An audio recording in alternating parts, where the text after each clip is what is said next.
بسم اللہ الرحمن الرحیم۔ عزیز طلباء و طالبات السلام علیکم۔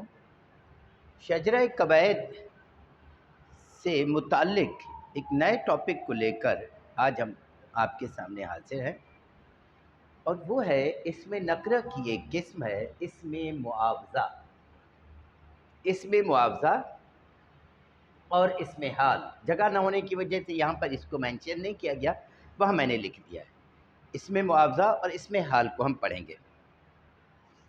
اسم معاوضہ ایک ایسا نام ہوتا ہے جو کسی خدمت کے عوض بدلے میں انعام یا کوئی مزدوری ملتی ہے، اس کا جو نام ہوتا ہے اسے اسم معاوضہ کہا جاتا ہے۔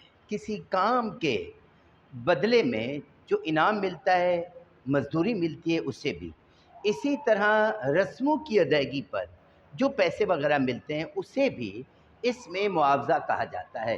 ایسا نام جو کسی کام، خدمت، رسم کی ادائیگی کی اجرت، مزدوری یا انعام کو ظاہر کرے۔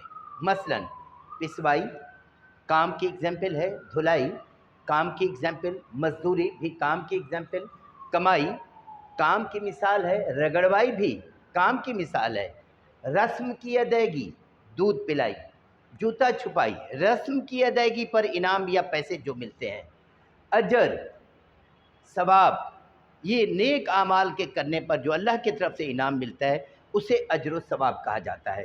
تو یہ ان ایسے اسموں کو کہا جاتا ہے اسم معاوضہ۔ اسی طرح ایک اور اسم ہے جس کا نام ہے اسم حال، جو ذوالحال کی حالت بتاتا ہے، یعنی کسی کی حالت کو بیان کرتا ہے۔ کس کی حالت کو؟ فاعل کی حالت کو یاد رکھنا یا مفعول کی حالت کو، اس کے علاوہ کسی اور کی حالت کو نہیں۔ کسی اور کی حالت کو بیان کرتا ہے تو وہ اسم حالت ہے۔ تو اسم حال کسی فاعل یا مفعول کی حالت کو جو بیان کرتا ہے اسے کہا جاتا ہے اسم حال۔ مثال کے طور پر علی روتا ہوا اسکول آیا، یہ روتا ہوا علی اس جملے کے اندر فاعل ہے، سبجیکٹ ہے۔ روتا ہوا علی کی حالت کو بیان کر رہا ہے کہ علی کس حال میں اسکول میں آیا۔ اسلم ہنستے ہوئے میدان میں گیا، اس جملے میں اسلم سبجیکٹ ہے، فاعل ہے، ہنستے ہوئے اسلم کی حالت کو بیان کر رہا ہے کہ کس حال میں وہ میدان میں گیا تھا۔ مریم نے فاطمہ کو سنورتا ہوا دیکھا، اس جملے میں فاطمہ جو ہے وہ اسم مفعول ہے، سنورتا ہوا یعنی فاطمہ کو سنورتا ہوا اسم مفعول کی حالت کو بیان کیا جا رہا ہے۔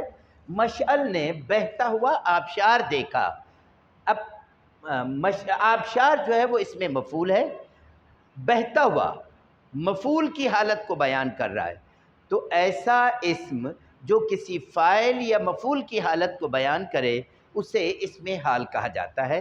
اقتباس ہمارے سامنے ہے، سڑکیں بنا بنا کر معمولی سی مزدوری لے کر ہنستا ہوا سلیم گھر میں آیا، بیٹے کو موم بتی کی روشنی میں پڑھتا ہوا دیکھ کر وہ خوش ہوا، بیٹے کو گلے لگا کر کہا، بیٹا دیکھنا تمہیں تمہارا محنتانہ ضرور ملے گا۔ اس اقتباس میں سے آپ نے 2 اسم معاوضہ اور 2 اسم حال ڈھونڈ کر لکھنے ہیں۔